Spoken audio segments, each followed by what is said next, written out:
Okay, they just here for years, it's the Mizzle show. Always checking in, cause you know we love sports. Hey, they just hit 100 subs, it's time to get some out. Hey, yeah, just two brothers, yeah, y'all. Come tune in, they got guests, they got others, yeah, y'all. Press it in chat, they got talks like no others, yeah, y'all. Cause it's a family up in here, we love each other, yeah, y'all. Let's see what they say tonight, yeah. It's the Mizzle show, yeah, the Mizzle show, yeah, Mizzle show, yeah, the Mizzle show. It's the Mizzle show. Yeah, the Mizzle show. Yeah, Mizzle show. Yeah, the Mizzle show.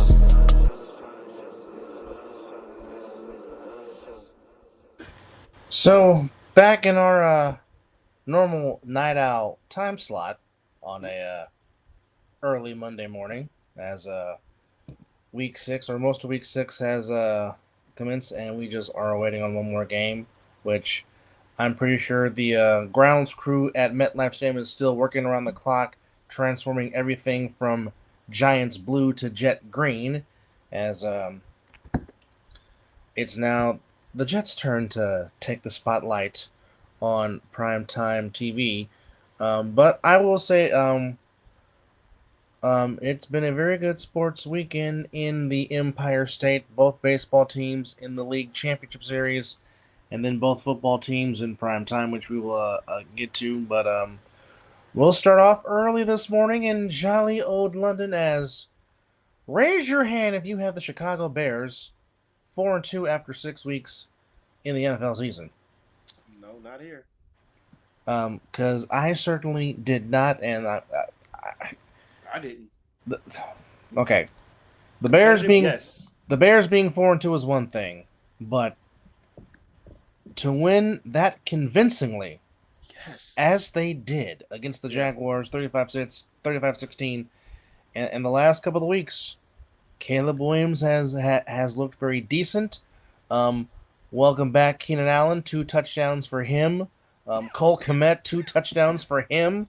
We knew the Bears defense was solid. We knew that. So them performing as the Bears defense, they've done that historically as a franchise. But I mean the offense is starting to click, and I mean you and I were talking about this early this morning as we were watching this unfold. And it's just like, what has happened to the Jaguars? Why can't Doug Peterson get the ship going? I mean, this is a team that won the division 2 seasons ago. Yes. Me and Mizzle were literally on the road, heading to California, catching the second half of the comeback against the Chargers. What is it? What it was 28 to nothing, 21 nothing, 27 to nothing, 27 something like that. Yeah. But the point is, we were literally driving from Vegas to California, listening to the game on the radio, or when one of us was around, we would have the game on our phone to hear Al Michaels, because Al Michaels and Tony Dungy did that game, and so we get to the house and we literally see the game-winning field goal, and we're just like, the Chargers are charging again, because that's just what they did, and in a sense, that game pretty much was the end of Brandon Staley, even though he was there for one more season or a couple more seasons. It should have ended right then and there. But that was the sign of the end for Brandon Staley. Then, they were on the verge of winning the division last year, but the Texans said, "Hold my beer." But the Jaguars still won 9 games and missed out on the division by 1 game. Yeah. But they're 1-5, and it's not like they don't have talent on the team. No. They have. Tank Bigsby is developing into a player. Evan Ingram rediscovered he knows how to catch the football. Travis Etienne is a good player. Yeah, Travis Etienne is a good player. They got Gabe Davis. Gabe, who found the end zone today. You had Christian Kirk, But you know what though? There was a lot of drops in this game. Yes, there were. You can't put all this on Trevor Lawrence. He delivered some pearls. No. You cannot put this all on Sun. I mean, again, as we always say, help out your quarterback, man. Like, it's one thing if the Bears defense was getting pressure, which they were. But if you have time to throw the football and you throw it right on the money, and as our dad says, hit you in the wrong spot. I mean, what more can you do? What more can you do? I don't know. But I mean, Caleb Williams. Caleb Williams was very, very efficient. 23 of 29, 226 yards, 4 touchdowns. Did make one bad pass reception, but the one thing I do like is they are finally getting DeAndre Swift involved in the offense, to which I've been begging for all this when he was an Eagle. I was begging for this when he was a Detroit Lion. Yeah. But now it seems like the Bears might find a way to utilize him. 17 carries, 91 yards, and a TD. But again, Cole Kmet was the star. 5 catches, 70 yards, and 2 TDs. Again, as previously mentioned, Keenan Allen finally on the field this season. And I mean, if you put in his radius, he normally will catch it because Keenan Allen has some of the best hands. Didn't we pick the Bears to finish dead last in this division? Yeah, we did. I mean, we picked the Lions to win the division, of course. Correct. They're playing great. We'll get to that in a second. I think we had the Packers 2. Mm-hmm. Then the Vikings 3. If you had the Vikings 5-0, shit. And then the Bears dead to right. So, but then again, we just sit here and make predictions. But that's why these people get these athletes get on the field to perform. Yeah, that's why you play the game. Exactly. That is why you play the game. But right now, as we're sitting here, the NFC North is the best division in football because all 4 teams are over 500. 500. Yeah. And I mean, like I said, the Lions being where they are, we expected that. Of course. The Packers being where they are, we thought something was going to happen. We thought losing Jordan Love, that was going to hurt them. It did not. No. But certainly we did not have the Minnesota Vikings being 5-0. Hell no. Especially with Sam Darnold at quarterback. Hell, half their fucking fan base didn't probably expect them to be 5-0. Now the diehards, as fans, we expect our team to go undefeated every year. Reality is that shit ain't gonna happen. No. It may happen again. But that's just our fandom being fans. Yes. But let's be real. Half the fucking fan base didn't expect them to be 5-0. And I'm pretty sure not even okay. Our good buddy and fan member, I'm pretty sure one Samuel Hall did not expect the Bears to be 4-2. And I texted him too earlier talking about they're playing good. And this is our quote. We're gonna quote. I will quote my cousin right here. I said, "Man, cousin, your Bears is looking good today." And this is quote unquote. I know. I just hope they improve each week, fam. You know how that is. See? Mm-hmm. Once is embracing it, but knows his team. Yes. And knows how football is. Yes. He should be like, fuck yeah, we looking good. Yeah, you goddamn right we looking good. But this is the Bears we're talking about. Exactly. It's like, okay, again, the old Marty Schottenheimer regime. One play at a time, one game at a time. But Bears get a big win. 35-16 over the Jaguars. Did we pick the Bears or did we pick the Jaguars? How did we do Okay, that? For the most part in our picks, we really had a good week. Except I could have been above you guys because I was lone wolf in one game, but I got, I wouldn't say sucker. It was good points given. Yes. It made me change my pick, but I should have known. The golden rule: don't go against Mike Tomlin. Some bitch. We'll get to that momentarily. But real quickly, before we get back to recapping Week 6, yes. Talk about the experience seeing the Hornets of Sacramento State this past weekend. They let that one slip through their hands. Yeah, I saw the score, 35-28. They let that one slip through their hands. But the stadium is nice. I mean, I'm kind of skeptical to see what they're going to do with the renovations that they're talking about. They're going to try to do. But as of course, small college, Yeah, I mean, it's Division 2. Yeah, but hell, because we have to. This is part of the show. This is what we do. We have to talk about it. What's that, Zach? No. Oh, my Raiders taking the L. He's probably talking about that. To what the game, the atmosphere was good. The food trucks look good. Oh, they had food trucks. Oh, Man, food trucks. Hell, they had Michelob Ultra. They had. oh, you're talking about Sac State. Okay. Oh, they had that game, and they didn't play. I thought it was Weber State they were playing. They played Eastern Washington. Is it Eastern Washington? Weber State is the following week. Ah, and guess what? I won't be off on the Causeway Classic. Go figure. Well, that sucks. Big time. It's always was. But no, the fans. I don't. For that to be a college atmosphere, I expected a little bit more. It seemed like they were like silent. I mean, of course, they hoorah and cheered, when certain things happened, but it just didn't seem, maybe it wasn't. Maybe my fandom is here, and can't nobody. And, it wasn't the. It wasn't the atmosphere. It was not the atmosphere that you had when you went to Berkeley, obviously. Oh fuck no! That's apples to oranges right there. Yeah. But even when we went to the UC Davis game that one year, the crowd was like more engaged. They were engaged. They were more engaged. Yeah. The Sac State fans were, but the Eastern Washington fans were more juiced than the damn Sac State fans. It's like, wait a minute, should I go sit over there? And oddly enough, Eastern Washington is playing Davis this week.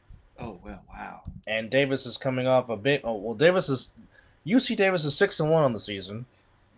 What? Oh yeah, they're 6-1. Well, I mean the last few seasons, Davis football has been the program has been very, very good. I mean they should start paying attention a little bit more to Division II football. Yeah. Division, you see, right? Wow. Well, I mean, heck, I don't know if it was last year or the year before that, but I mean, Sac State got to almost the semifinals in the in the playoffs in Division II. They made me start paying a little bit more attention to them. And you know what? Let me tell you something. I don't live that far away from the damn stadium. No. I need to start doing these games a little bit more when I have some time or something like that.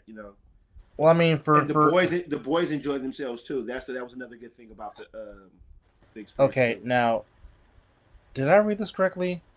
The boys were in a size 14. Yeah. Well, fuck! Look how the fuck his dad is. His dad got a big ass fucking foot. Shit. Well, he could play. William can play middle linebacker if he wants to, but that's here nor there. That's not his desire. I know. I'm just saying he's built like a linebacker. Is what I'm saying. Yes, he is. Just icebox. Yeah. But UC Davis put up 56 against Cal Poly. Ooh. Yeah. 50. Wait, Cal Poly ain't no slouch team either. No, the Mustangs are not. The Mustangs are not. Oh, but 56 of them things? A 50 burger? Oh, yeah. Ooh. A 50 burger. Yikes. Oh, no wonder. Well, it certainly helps when your quarterback goes... When Hastings went 27 of 30 for 458 and 4 touchdowns. That's efficient, folks. Efficiency, but getting Miles passing. Yeah, Miles Hastings. There was on no the season. Offs. Yeah, no, on the year. Oh, let's see. Wait a minute. Let's see. What was his average? Yeah, so his average. Okay, first off, it was 90% completion. And then his average per completion was 15 yards a pass. What's a check down? Or the check downs turned into big plays, but other than that, there was not many check downs. Despite that stat. Well, the last game after that against Portland State, he threw for 398 and 3 touchdowns.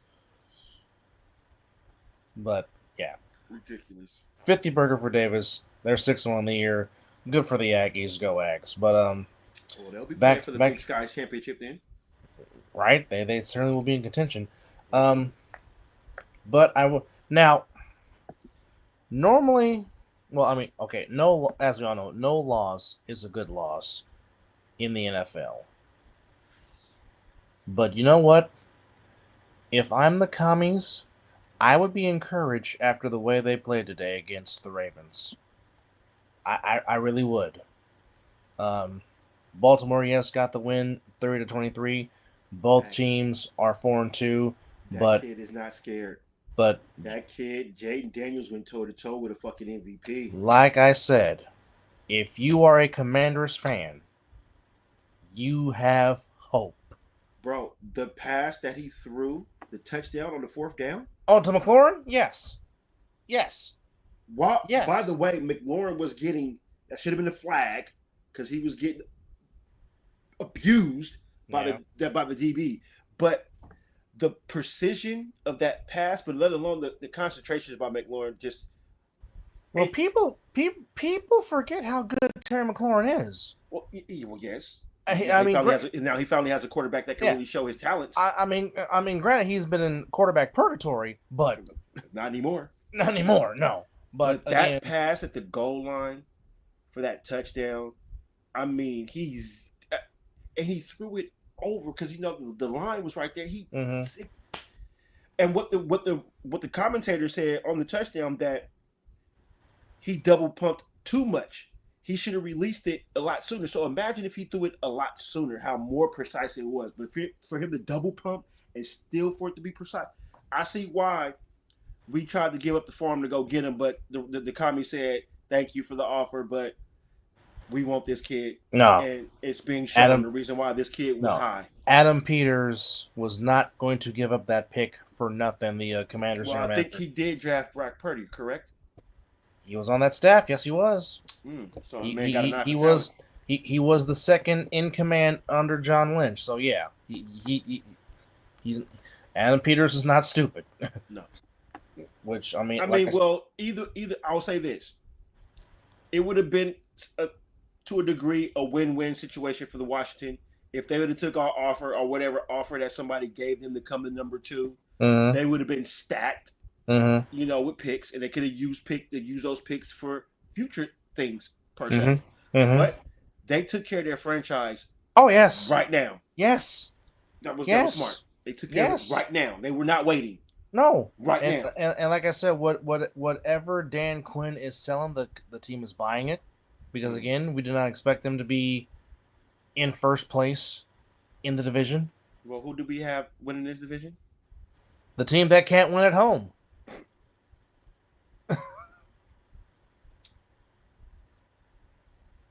All their wins have been on the road. Stephen A. Smith post, right? Oh yes, I did. Oh baby. Oh baby. But at the end of the day, too much Zay Flowers. Zay Flowers 9 catches for $132. But at the end of the day, Derrick Henry. This is why you pay him. This is why you paid him that money. 24 carries, 132 yards, and he found the end zone twice. But again, should Dallas be kicking themselves in the face because the man really wanted the phone to ring and it said Arlington, Texas on the call ID? Well, the only person that can kick himself in his own face is the birthday boy that just celebrated a birthday just yesterday and watched his team get embarrassed at home in his palace. But at the end of the day, Ravens do get the win over the Commanders, 30-23. But if you're a Commanders fan, like I said, be encouraged. The Commanders, y'all have something. Yeah, we didn't name this game of the week in our eyes for no reason. We knew that this game was going to be spectacular. This was a test, and like I said, if you're a Commanders fan, nothing to be ashamed of. You guys showed yourself valiantly. Like I said, there is no such thing as a moral win in the NFL. But if you are a Commanders fan, you should be highly encouraged by the way they really. There's something they can take from this game. They stood toe to toe with the Ravens. The Ravens were better at the end, but the Commanders are showing that the Commanders might be back. So you guys got a quarterback. I'll tell you that. For sure. The future is set. Yes. Good. Texans get to 5-1 as they put up a 40 burger on the Patriots, 41-21. But Drake May had his first start. Give Drake May some receivers. His nerves settled. Yes. He was a little, even though he did have some garbage time, but this was his first start. Yes. You saw as the game went on that it was starting to make sense. Yeah. And he was getting it. Yeah. So as you just said, and as I saw in the, one of our chats, that shore up that O-line, get him some targets. Definitely get him a running back, and this will. I mean, Stevenson is good. He's just got to hold on. He's got to hold on to the ball. That's his issue. That is his issue. But again, Demario Douglas had a good game, 6 catches, 92 yards from. Go figure. Um, he's a Patriot. He went to Liberty. Go figure. Go figure. It just makes sense for this man. Right? But also, I would like for them to get Jalen Polk more involved. Of course, the receiver from Washington. J- Jalen Polk is talented. I like to see him get some more playing time, have him get a rapport with Drake May. But Drake May, 20-33, 243 yards, had 2 interceptions, but did throw 3 touchdowns. But You're gonna live with that with him with that. That's yeah. right now. He's going to. I would say this. It's you have a rookie season for a rookie. You're not good. Hell, how many interceptions did Peyton Manning throw his rookie year? A lot. Thank you. A lot. Thank you. And then the next year he took off, and we know what happened since. Well, he ain't called the sheriff for no reason. Correct. But so you live and die with what he's going to do right now. But Stroud took care of the ball, 20-31, 192, 3 touchdowns, 1 interception. But Joe Mixon. Welcome back, Joe Mixon, and welcome back, Dameon Pierce, the forgotten man in the Texans. I didn't start him. Oh, you're gonna shoot yourself in the face again, like Dick Cheney. No, I'm gonna shoot myself for not starting Jordan Love in our league. Oh boy. Because him and Trevor Lawrence could have damn near got me over 150 points. Damn. Combined. Texans 5-1. Well, we kind of expected the Texans to be here. Stephon Diggs, 6 catches, 77 yards, final touchdown. Joe Mixon had a touchdown reception and touchdown rushing. Tank Dell, 7 catches for 57 yards. He had a touchdown. As the Texans go to 5-1 on the season. This was an interesting game because it almost kind of felt like the Eagles were letting the Browns hang around, and you thought the Browns might steal it at the end, but the Browns could not get in the end zone, and the Eagles found a way to get it done. Hey, a win's a win. You know it's hard to win in the NFL, but at the end of the day, Eagles. It might be a fire sale in Hawaii. Kevin Stefanski might be losing his job. Eagles beat the Browns 20-16. I got a question for you. Go ahead. Peterson or Stefanski? Who goes first? Oh, wow. I love when I get my brother. I love when I get him. It's kind of tough because you expected more from both these teams. Well, I would say the Browns. I kind of see how this is going with the Browns because Deshaun Watson shit ain't going nowhere. No, it's not. It's not. And it's still clearly something's going on with that man in his head. Psychologically, yes. he should not be playing football right now. I'm sorry. He is too good to be playing football the way he's playing football. Yes. Right now. I mean, of course, he showed flashes the week when he played the Raiders, but again, who's not showing what they can do when they play the Raiders? Shit, it's easy. You get right game is in Las Vegas. But I don't know I don't think he should be playing football right now. He need to really get his mind cleared. I agree. He's hurting that organization more than helping. Yeah, because again, the Browns were the number 1 defense in football last year, and the Browns defense held a very potent offense in the Eagles to 20 points. And all Deshaun Watson had to do was put the ball in the end zone. Yes. Probably would have won. Yes. I don't know. I mean, at this rate, do you put in Jameis Winston? Okay, don't go off on a tangent if you're watching. We love you, but don't go off a tangent. I mean, something different. Yes. I mean, you are in week 6. This is where, as we've done our show, by week 4-ish for some of the players that didn't play any preseason or got any run. This is where the season is starting to kick off. Yeah, this is where you should be in football shape now. Yeah, things should be going right. But obviously, they're not in football shape because there's a tremendous amount of injuries going on around the league right now. Yes. And it's not the other non-contact. It's now your hamstring.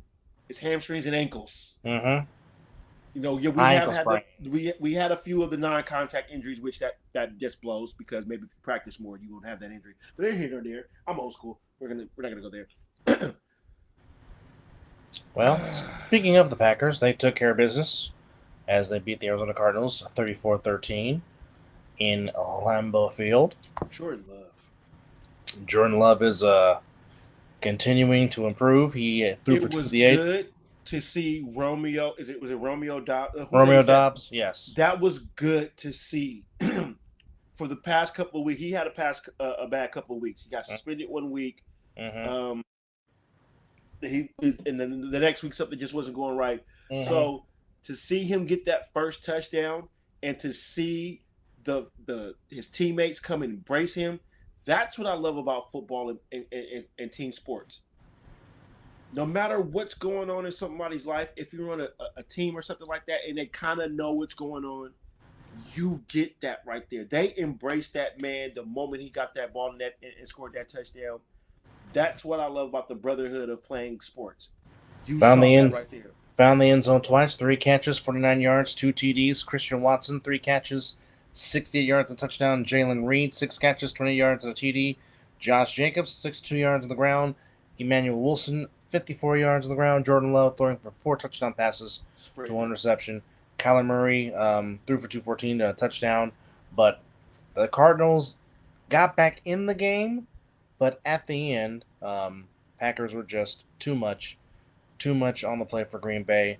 I mean, Cardinals got within 24-13, but then the Packers said enough. Packers go to 4-2 on the season, and the Packers have a very tough test next week at home. They got the Texans. Well, let's hope the Texans travel with their defense. Yeah, the last time they traveled, it did not go so well. Yeah, that's what I'm saying. Let's hope you're right. It did not go so well. In the first half of this game, there was absolutely no defense played on the track that was the Louisiana Superdome in New Orleans, Louisiana, as the Buccaneers and Saints were just... The Buccaneers tried until they decided to put the foot on the gas pedal. They were letting the New Orleans Saints hang around. Spencer Rattler's going to be a stud. Okay. Here's that kid's going to be good. Here's the tale. Okay, here's the tale of this game, folks. Now, Buccaneers after 1 quarter are up 17-0. Yes. The Saints 50 points scored. 50 combined points scored in the first half. 51-27 was the final score. The score at halftime was 27-24 in favor of the Saints. The Saints scored all their points in 1 quarter. The second. And mind you, this is without Derek Carr and Taysom Hill. Yes. Now let me say this again. At the end of the first quarter, it was 17-0 in favor of the Tampa Bay Buccaneers. Baker was cooking. And bacon. The Saints scored 27 unanswered. Then the Buccaneers get in the end zone right before the half to get within, or actually take the lead back at 24-20. Then Alvin Kamara finds the end zone and gets to 27. Then I don't know what Todd Bowles did in the second half, but in the second half, the Buccaneers outscore the Saints 27-0. Filthy. That's just flat out filthy. That's just filthy. Now, Spencer did throw for 243, threw a touchdown, but did throw 2 costly interceptions. And again, he gets the same thing that we just said about Drake May. Mm-hmm. The good thing is that young man has a defense. Yeah. And he does have weapons. And shame on the NFL, not New York, not calling down and said that should have been 15 yards because Chris Olave got helmet to helmet. Yes. I'm sick and tired of the league not doing the right thing when it comes to these. You want to keep a clean. No, but my thing is, it's talking about protecting the players, protecting the players. But yet, you allow this crap to happen, and now Chris Olave, and unfortunately for the Saints, it's a short week because they're playing on Thursday. He ain't playing. He's not playing. Yeah, he ain't playing. Hell, Derek Carr ain't even playing. No, but the point is, your best wide receiver, and even though Raheem Shaheed is developing into a He is stud, about to be something special. but special. But you would like to have your number one target. But Jordan Mims has got to step up. Tippen's got to step up. Yep. Cedric Wilson Jr.'s got to step up. And of course, we know what Alvin Kamara can do. It utilizes both. But again, as you said, Baker Mayfield was doing Baker Mayfield things. Threw for 4 TDs. Threw for 325 yards. But the Buccaneers ran for 277 yards. Shut your mouth. Bucky Irving, 14 carries, 81 yards, 5.8 yards carry. But it was Sean Tucker, the running back from Syracuse, 14 carries, a $136 and a touchdown, averaging. Are they the Orangemen or the Minutemen? No, that's Orangemen. UMass. UMass. The Minutemen. UMass with the Minutemen, Syracuse on the Orange. It's the Orangemen. Yeah. Okay. Yes. There we go. But yeah, Sean Tucker almost ran for a first down to carry when he ran the football. But yeah, now of course, talking to the two Buccaneer fans that you and I know, Oos said, He's watching. Oos said, I almost had to check myself because I got a little moist because the Buccaneers ran for over 200 yards. I'm like, you sound like a damn offensive lineman right now. Just salivating watching that shit. But I mean that was almost was a throwback to old school Buccaneer football with All-Star and Warwick Dunn or All-Star and Michael Pittman with the way they were running the football. Bro, Warwick Dunn in a Buccaneer uniform in the pewter, yeah. He was a Buccaneer before he became a Falcon. He went to where? He's a Seminole. Damn right, he's a Seminole. But Buccaneers keeping pace with the Falcons, 4-2 in the NFC South. They get the big win. Again, Joe Flacco just seems to find a way, bro. As battered as the Colts are, bro, he was out there standing tall, delivering darts. Flacco this man is playing a young man's game, and he out there looking like he in his damn 20 still. He was slinging the rock to that. Yesterday. Gets the Colts to 500 as they beat the Titans 20-17. As Will Levis. Once Will Levis settles down and stop putting mayo in his coffee, he'll be a damn good quarterback. Well, he only threw for 95 yards, but Tony Pollard ran the ball well. 17 carries, 93 yards.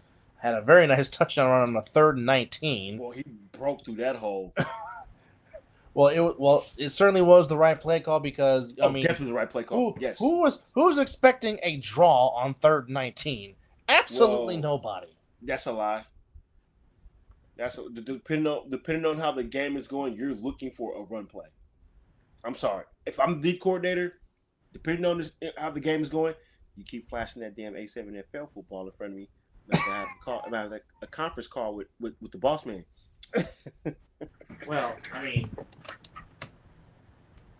I can always bust out with the Nike college football, just saying. That's a lot better.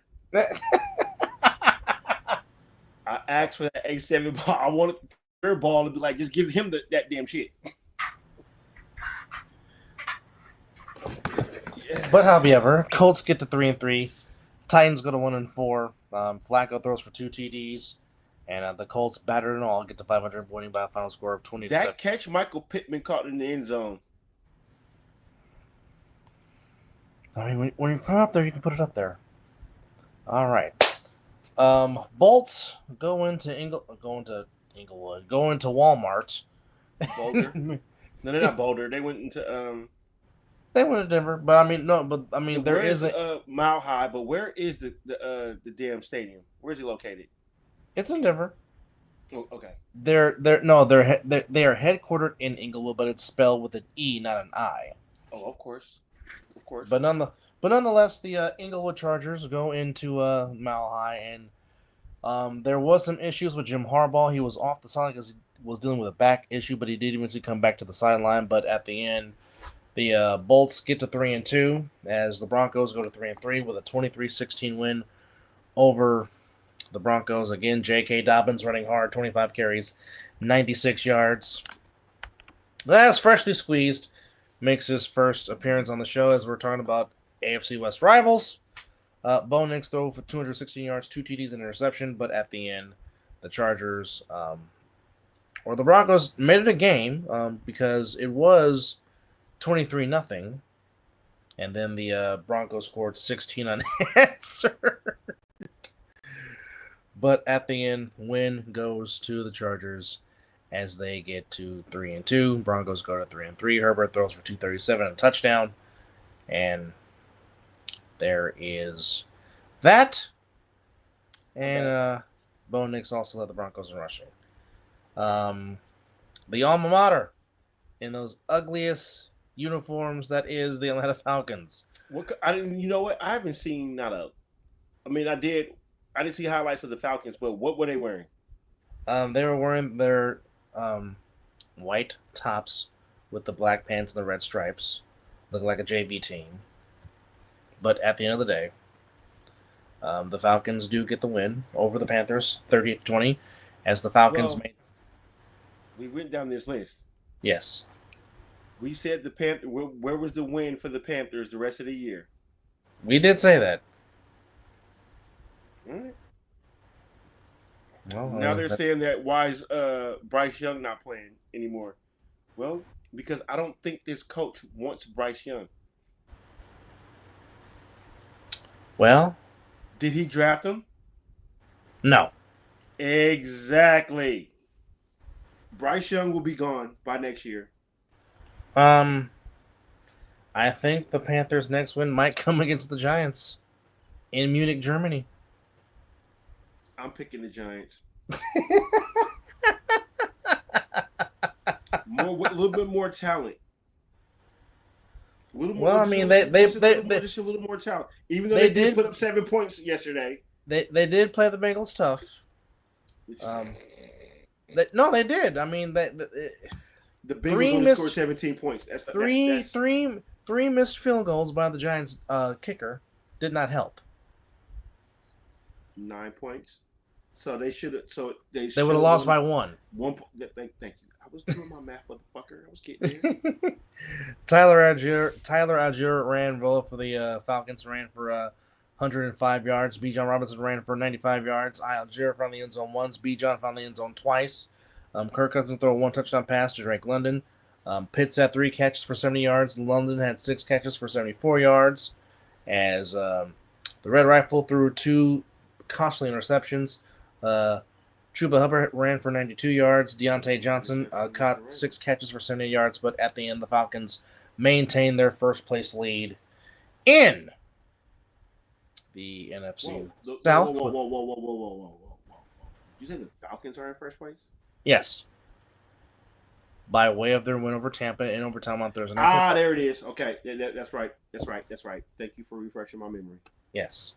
Which was a heck of a game, by the way, folks. If you didn't it was a tremendous game.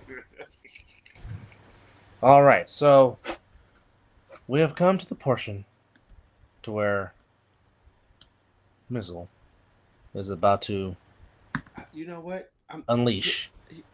I'm not going to be full-fledged crazy. But just go ahead and unleash your passion. Well, just hold on. Go ahead and talk to the people real quick because I need a fresh one as we just hit this segment. Okay. Well, and so, EJ Wizzle has said this whole season has caught me by surprise. But with what? For who? I don't know. But speaking of EJ Wizzle, oh yes, again, yes. Let's do the plugs. Yes. So Creative Brothers Productions, of course, joined by EJ Wizzle and his band of brethren. If you're into videography, editing, photography, videos, all that good stuff, please get with Creative Brothers Productions. They will get you right. And in addition to that, EJ Wizzle is also a part of our good buddies the All Pro Jaffos on Jaffo TV on YouTube, the Jaffo TV on the Pernilla Bros Production podcast. You can catch JP, you can catch EJ Mizzle, you can catch DJ Matt Sticks Tuesdays and Fridays. Highly elevated sports talk for the highly elevated sports fan. And of course, myself and Mizzle are frequent guests on the All Pro Jaffos, as they are frequent guests on our show. So please join JP, DJ Matt Sticks, and EJ Mizzle on the All Pro Jaffos on Jaffos TV, on the Jaffos TV YouTube channel. Again, the highly elevated sports talk for the highly elevated sports fan.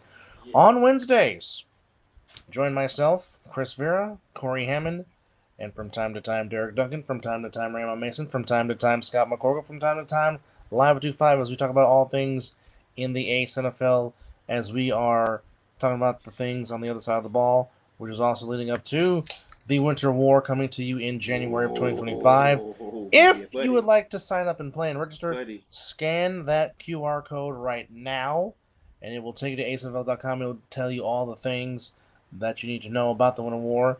And when the Winter War happens, we will be here giving you a recap of what goes down inside the Winter War on the Mizzle and Dub Show in collaboration with the Ace NFL. In addition to that, if you like beats, or you want to collaborate, you want to make music, he has made beats for this show. He has made beats for the All Pro Jaffos. Yes. He's made a beat for Live at 2-5. Yes. So if you like music, just get with a talented individual, the Super Dope Beat Maker. There's all of his outlets: YouTube, Instagram, SoundCloud, Discord. Just get at him. And he's done A7FL. And he's also done A7FL show. He's done it. So yeah. Also, don't forget to check out the Alliance Sports Podcast with Alonzo Thomas.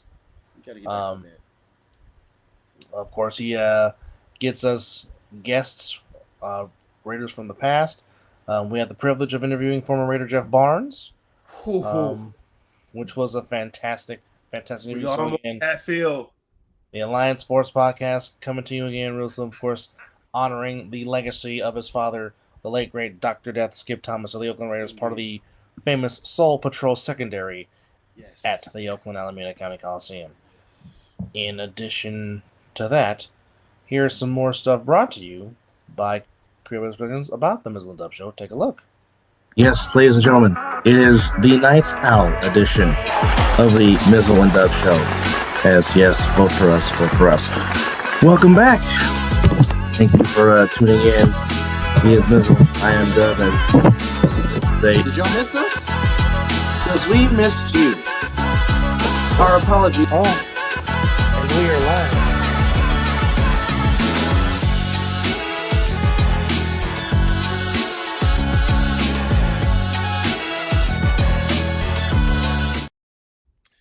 Do you know what I like about that right there? What's that? Is that Cousin hit on a few things that are like near dear to me. One, he got a video with the single hair. Yes. Two, you got the Raiders in the background. I'm not worried about that other team on the other side. I'm married into that. But that he also has that, and with the Raider background. So that's. That he has an eye. Hey.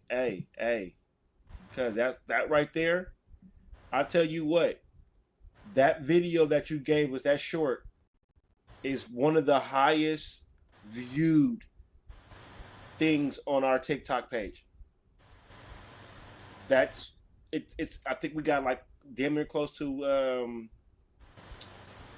I'm gonna have to look, but that's one of that video right there. Why'd I do that? Is viewed. So we appreciate you for that, man. But we have more. Who else we have, Doug? Well, Plug City. Indeed, it is Plug City, but we also have the Winter War coming from the American Civil Football League here in Nevada Division, and here's look why you want to be a part of the Winter War in the A7FL. Done by Winter is coming. And he can make something magical happen here. And there goes the ball. It's going.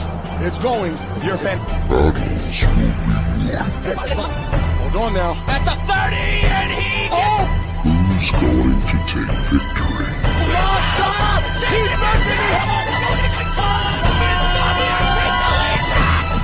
and that's what championship points matter.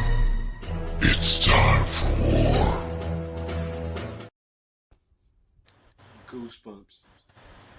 Goosebumps. Now I'm trying to answer your question here, Whose question? or I'm trying to Wait a minute. Is it? Wait a minute. Is it this?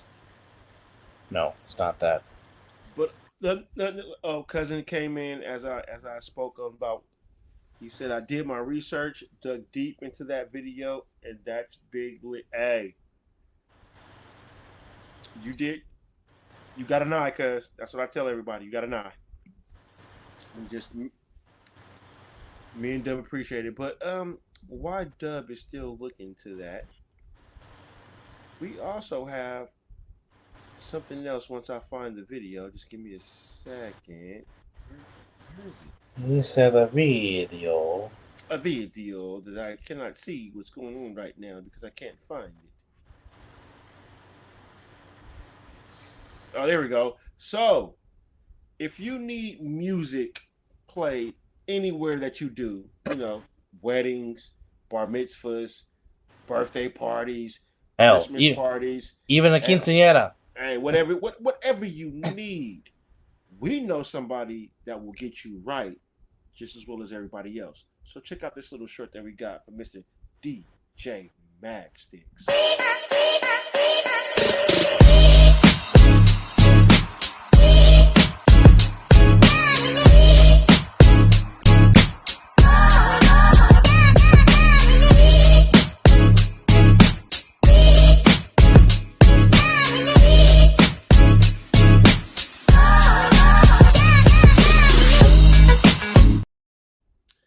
What you never do though, brother? You never tell the DJ what to play. Because he got you. Don't do that. No. He knows how the crowd is flowing. He will play the music that needs to be played. But ladies and gentlemen, if you ever need anything done wise like that, just reach out to DJ Mastics, who has a birthday coming up tomorrow. Yes, he does. So yes, indeed. So now, definitely here's something that is crazy. Now, we're gonna play this 9-second clip here, folks, and it goes a little something like this.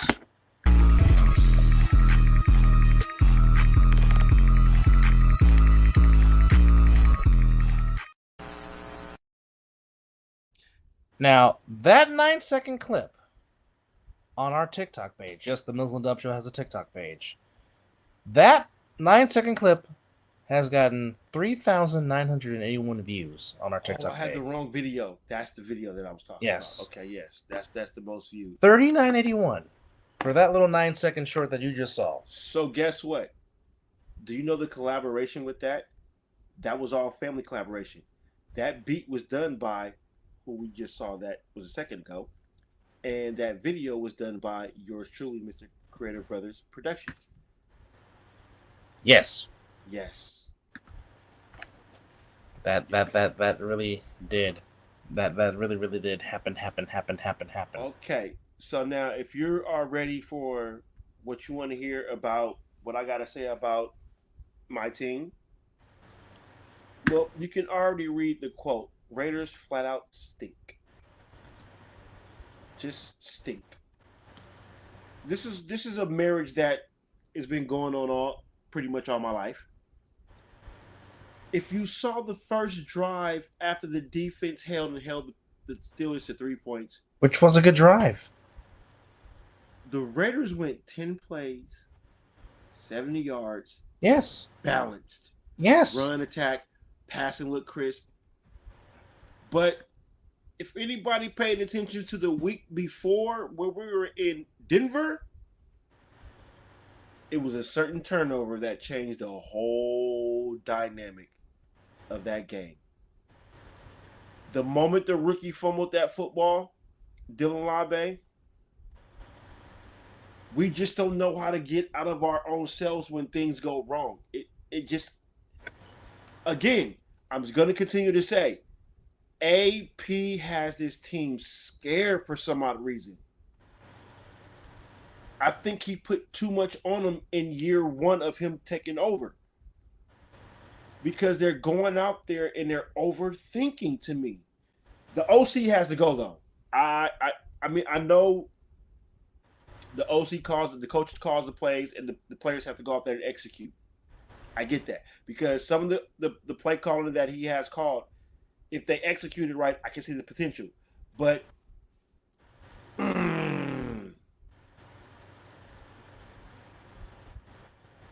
we still can't tackle. I'm over all the words that I can say for how this team is playing.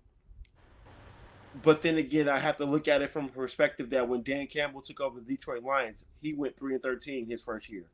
Correct. And no way I'm not going to say that the Raiders are the Lions. I'm just how football rolls, how a new coach takes over something.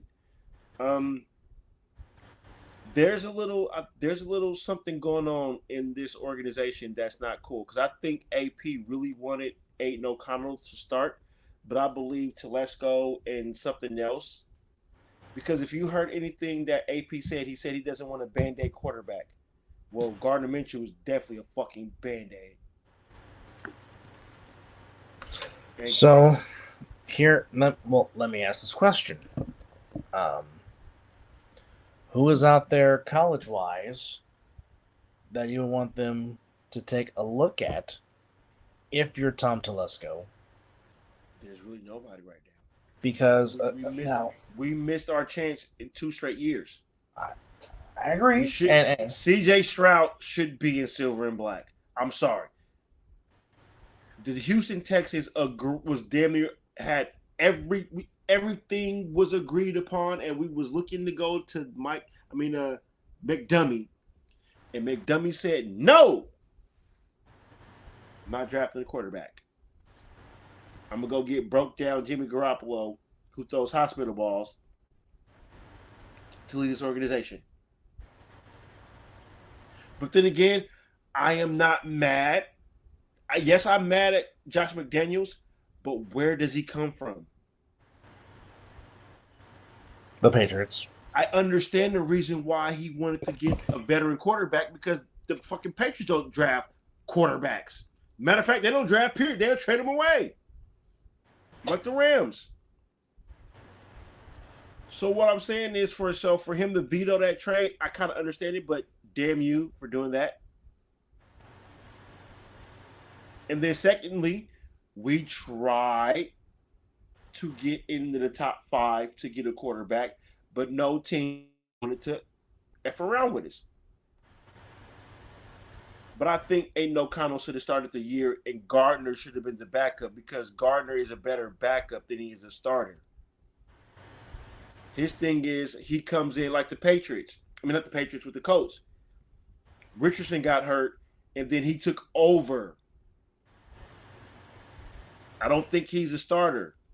Aiden should have started, and if it wasn't going right, then you bring in Gardner. But I don't know. I just think this team is just all talk and no. I mean, I know that. Are they tanking for who? There's nobody that I think they can tank for. Shador, miss me with that circus. It's like Big Baller Brand all over. Oh, he went there. Oh, baby. Shador comes. What comes with Shador? His dad.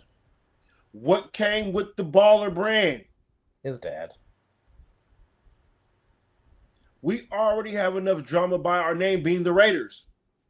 Why we need more of a media circus?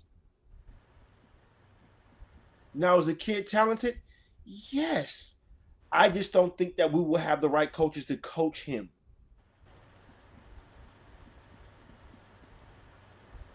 So, Cam Ward, yeah, he's still a project. Think they should have drafted Anthony Richardson if they want to do a project quarterback. This franchise wants to win. Well, this fan base wants us to win. What now? We've been rebuilding since fucking Rich Gannon left.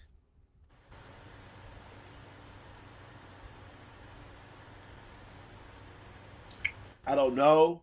Then I hear Mark Davis sell the team. Well, come on. Really? Really? To who? Exactly. Now, bright spot, even though it has nothing to do with what happened on the field, because there was nothing bright on the field.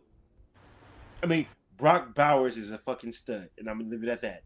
That as soon as we get our shit together and get somebody that can honestly deliver him the football and get an OC that can, I mean, I guess Getsy is using them pretty right. We just don't have the quarterback right now that can deliver the football. So, I don't know if these are the top 10 prospects, but here are some of the prospects, quarterback-wise, that you're looking at here. And we'll just do the 10. I mean, you just talked about one in Shedeur Sanders from Colorado. You just talked about Cam Ward from the team that you hate in college, Miami. JP was giving him crap on Saturday, but Quentin Ewers from Texas. Then you got my guy Carson Beck from Georgia. No. Then you got Jalen Milroe from Alabama. Oh. Okay. Then you got Dylan Gabriel from Oregon. No. Garrett Nussmeier from LSU, who led a comeback victory against Ole Miss. And you got Ole Miss's quarterback, Jackson Dart. Then, of course, you have Miller Moss from USC. And then you got Drew Allar from Penn State. Does now, any again, of those names wow you? Other than Shedeur's talent, no.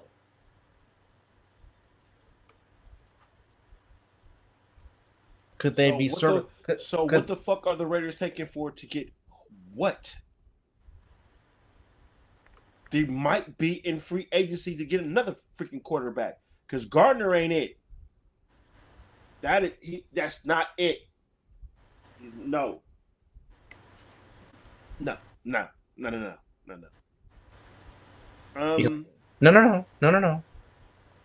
And what happened to that defense that was so dominant last year?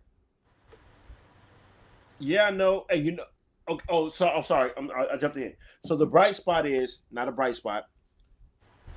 There's going to be 2 former Patriots that are about to be minority owners to this franchise. One, Mr. I can't stand his ass, fucking Tom Brady, is about to be a minority owner. But what comes with that is that he can bring in the talent. You know, he can go out there. So you think he's going to be the closer brought in to close out a deal? Interesting. And also another minority owner that's going to be is another former Patriot, but Mr. Richard Seymour is about to buy in to be with the Raiders. Also a former Raider. So, but now to talk about the game, the only bright spot that I can take out of the game, Dion Diablo made his presence felt. Like he did. But then again, like I said, we still can't tackle. I'm not going to go there with the referees again. I think that roughing the passer call on the interception was kind of bullish. Because then again, what is he supposed to do when he's already then drove into the quarterback? As the ball was still being thrown, he did make contact that way, but what is he supposed to do when they're both falling down?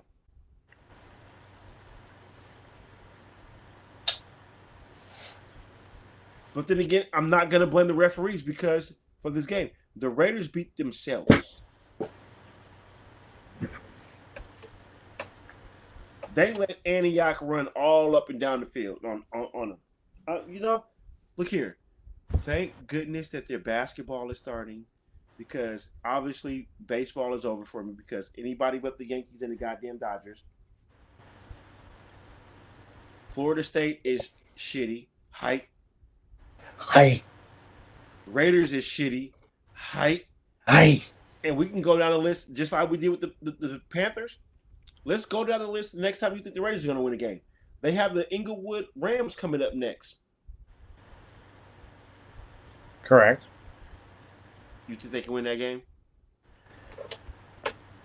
I mean, I get any given Sunday, but let's be real. Do you think they can win that game?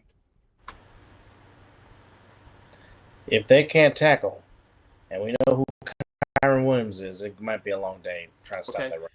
And I think after that game, I think this is the Chiefs. The Chiefs are next. Correct. The Chiefs. Do you really think we're winning that game? No, but in this wacky NFL season, that's probably a game they find a way to win just because it's been a wacky NFL season. Not saying it's going to You happen. go ahead and put your whiskey up against that game. I'm not. I already learned my lesson. No. I broke the rule. That's not what I'm I saying. broke the rule because Chris proved a damn good point, and I was like, "Well, I see what you're saying. Yeah, but I should have known. I should have known not to go against Mike Tomlin. That would have been the game that probably would have put me above you guys. Because I was lone wolfing the Raiders until Chris opened his mouth. You picked the Raiders. He was picking the Raiders. I'm like, I'm not going against Mike Tomlin. Well, we all took the L. At the end of the day, yes. But I should have went with my gut. True. Was that supposed to be a road game? Because it really felt like the Raiders were on the road. Bro, you should know this fan base by now. Basically, by living in Vegas. That shit wouldn't have never happened in Oakland. No, it wouldn't.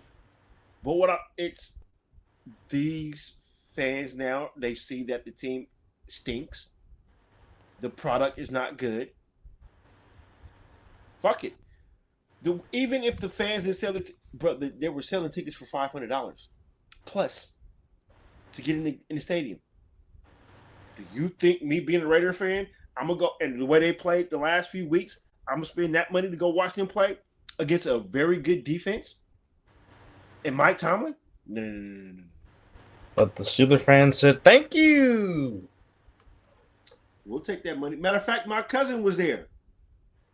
Marcus was there. Oh wow. And he was field level. Oh. I think he was in one of those behind the end zone on the field. From if I look at the video right. And you know what? I may not ever see the Raiders play in that damn stadium. Wow.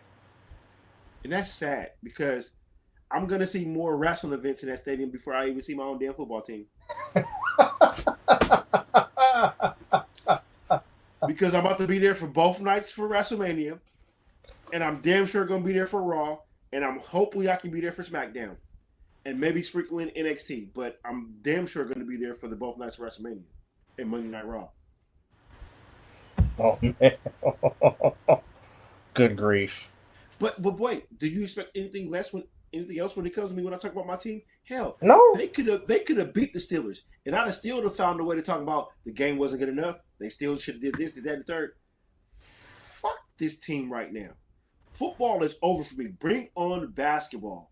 I already said I don't see another win for them coming up anytime soon. I think our schedule gets harder as the weeks go on. Well, if you want to go through the next 5 games, here's the next 5 games. 0-5. Okay. You got the Rams in Inglewood, Allegiant South.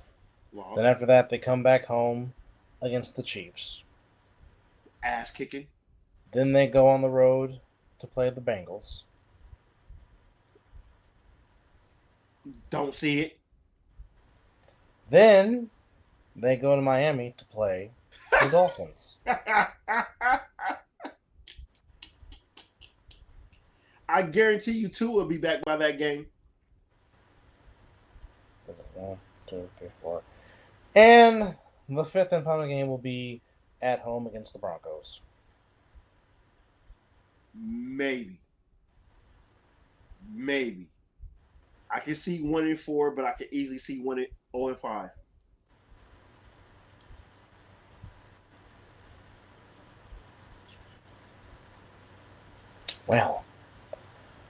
Well, I mean, it could be worse. I mean, you could be Jerry Jones on your birthday. And what do you get for a birthday present? You get the Detroit Lions putting up 47 on your birthday in your house. Yeah, I said 47. I said 47. What? I said 4 to 7 points the Detroit Lions put up on the Arlington Cowboys. And yeah. And folks, the Arlington Cowboys are 0 for home in 2024. All 3 of their losses have come in Jerry's World inside the Palace. Where you are supposed to win. In Arlington, Texas. Oh. Now, I will say this. That touchdown run by Montgomery, when the dude was holding on to a shirt for dear life, and Montgomery's just like, get off me. Get off me. I was like, you know what? This might be a long day. Well, some Cowboys fans really think the Cowboys are exactly being that soft. Yes. Well, I can't wait to talk to your sister later in the morning about that.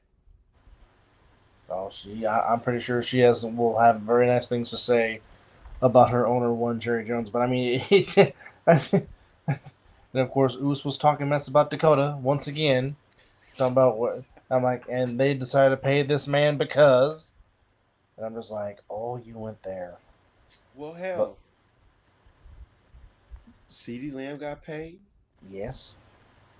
Dak Prescott, Dakota got paid. Yes. I mean, I guess we should. Are we going to give them the benefit of the doubt? They didn't have no Lawrence. They didn't have no Parsons. You know, That's true, which didn't, but can we please send thousands and millions of prayers? Oh yes, to Mr. Aiden Hutchinson. Oh my God, that was just horrible. Oh, and he's done. Yes, he's not coming back. Even when they make the playoffs, he's not coming back. His season done. Is over. If you saw the footage, if you can stomach it, go ahead and look it up. But I'll just say this. If you couldn't handle Dak Prescott's injury, you definitely don't want to watch Hutchinson. I mean, it's not that injury was worse than Hutchinson, but it's equivalent. Your leg is not supposed to look like that. No. It almost kind of reminded me of Willis McGahee when he got hurt in Miami. Ooh. Because Hutchinson's leg combined with a teammate's knee. And you talk about force. Yeah. Full speed. Yeah. That means let's say this. It's almost like steel, and you're freaking a wrecking ball. You know, oh my good. And you know, that sucks for Detroit because that young man was balling. And the man was still able to finish the play and get a sack on it, knowing that his season is over. They're gonna miss Ayton. Yes. They're still gonna do good, but they're gonna miss his presence. Oh, absolutely. I'm gonna say this now. Week 6, even though week 6 is gonna end later on today, Aaron Glenn will have a head coaching job. I think, and guess what? And guess where it might be? Not East Rutherford. I mean, he did play there. Wow. Spoiler alert. Well, I mean, not just that. I mean, they might lose both their corners because Ben Johnson, the Lions OC, he has been highly coveted to be a head coach. But he almost left last year. I mean, yes, he did. Yes, he did. But he again, could be my OC. But I'm sure. But again, when you are a good organization and other teams start to take from your organization, that's the sign that you got a good front office going. You're doing something right. As much people like to talk crap about my team, and I understand why, but there's been a lot of people from my organization that have gotten jobs because they were in my team's organization. LaFleur, D'Amico Ryans. D'Amico Ryans, Robert Saleh, who recently got fired by the Jets, but he was there. I mean, Carthon went to go to the Titans to be in the front office. Adam Peters, who of course now has his franchise quarterback in DC with Jane Daniels with the Commanders. So I mean, You slightly take away from something that's been successful. Hence the reason why that my franchise tried to go dip into the Patriot organization, but there's only one Patriot way. yes, and that was the damn quarterback, not the hoodie. Yeah. But that's just that. But nonetheless, actually, you know what? While we have a little bit of time left before we go take naps, like I said, not counting tonight's game between the Bills and the Jets.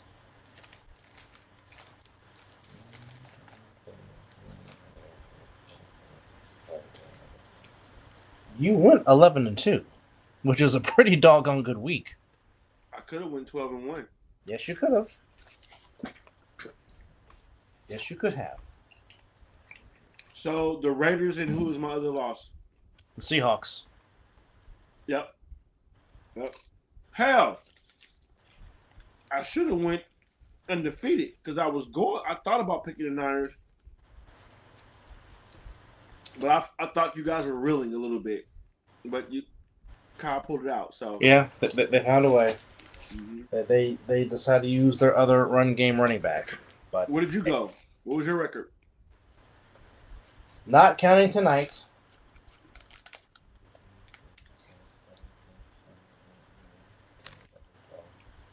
Currently 12-1. Motherfucker. But, things remain to be seen. What's but, Mr. Vera?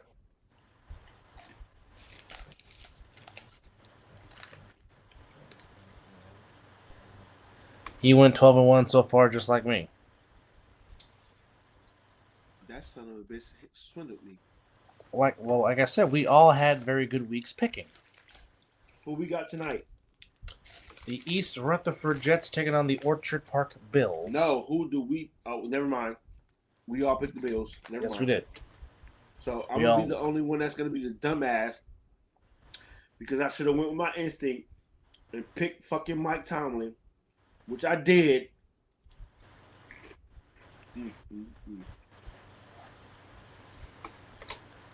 Well, folks, as they say, that's the way the cookie crumbles. But nonetheless, we'd like to thank you guys for hanging out with us on that's my competitive nature. I can't help it. Episode 256 as we recap.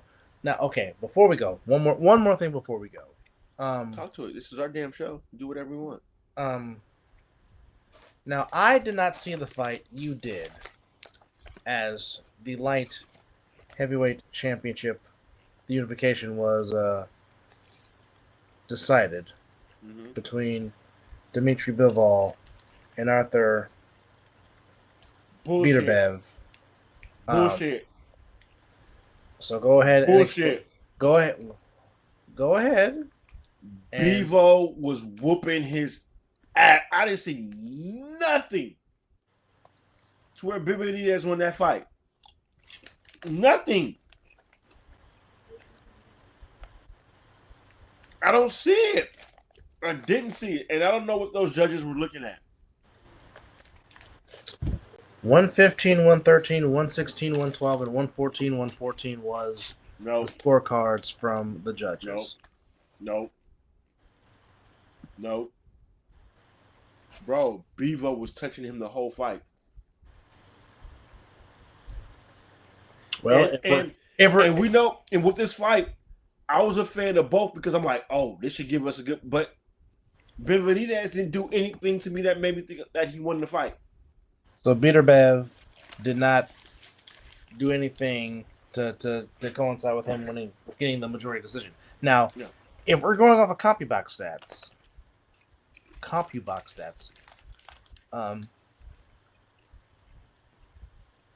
Beterbiev landed 137. Bivol landed 142.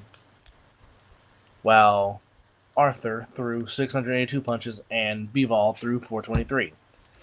Percent 34-20 in favor of Dmitry Bivol. Jabs landed was Beaterbev 47, Bivol 58. Jabs thrown 376 to 255. Percent landage better in Bivol's favor, 23-13.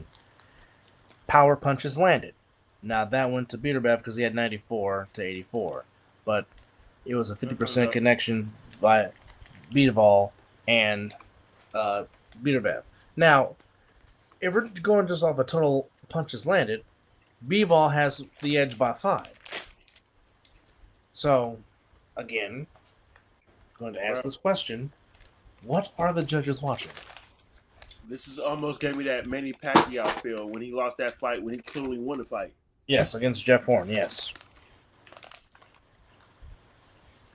If you want to give us a trilogy or another match, just tell us. I will still watch it. I will still watch if you tell me the outcome. I'm still going to watch. Because my brother will go to a movie. He'll be like, I'm not trying to tell you. Fucking tell me. And guess what I'm going to do when I go watch that movie? I didn't hear a thing that he told me. Because I watch things with my own perspective. Yes. I hear your perspective, but my perspective is I may have something different from your perspective. Well, I mean, a perfect example. When I saw the first Shazam, he asked me, how was it? And then my exact words were, if you have a sense of humor, you will freaking enjoy the movie. Now, the second one, shitty. Very. Had its moments, but for the most part, it was crappy. And now DC, and now Warner Brothers wants to bring out studios here to Las Vegas. You should have let Ben Affleck cook. I agree. But thank you to everybody for hanging out with us here on episode number 256 of the Mizzle Dub Show. As a recap Week 6 of the NFL. Unfortunately, that team that wears blue and white beat the team in blue and orange 9-0 in Game 1 of the NLCS. Mets will try to bounce back with Shamanaya as the Dodgers have a bullpen game. And we got Game 1 of the American League Championship Series between the Guardians and the Yankees. Almost kind of like real-life Major League. Go Guardians. I believe in Stephen Vogt. But nonetheless, for Mizzle, I am Dub. We say thank you for watching number 256 of the Mizzle and Dub Show. Please check out all of our outlets on Facebook, on Instagram, on TikTok, and of course, the Mizzle and Dub Show YouTube channel. Also, don't forget to catch out on the Mike and Kobe Network, where our shows are up there on Roku TV. We have to get him on for a show. And Roku Fire. And all that good stuff. So, for EJ Wizzle, we appreciate him coming in and hanging out with us, and we appreciate you coming in and hanging out with us as it is getting close to the nitty-gritty. And also, if you haven't, do your due diligence, do your duty, go rock the vote. Not telling you who to vote for, but just rock the vote. I'm finishing mine up later on. I'll be putting it in the mail. I'll be doing my ballot today, and Moms will go mail off both our ballots. But nonetheless, good morning, good night. You've been watching the Mizzle and Dub Show, and as always, it is 12 o'clock. Some jam where enjoy your week. Eat.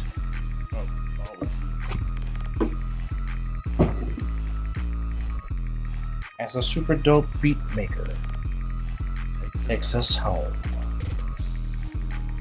Oh!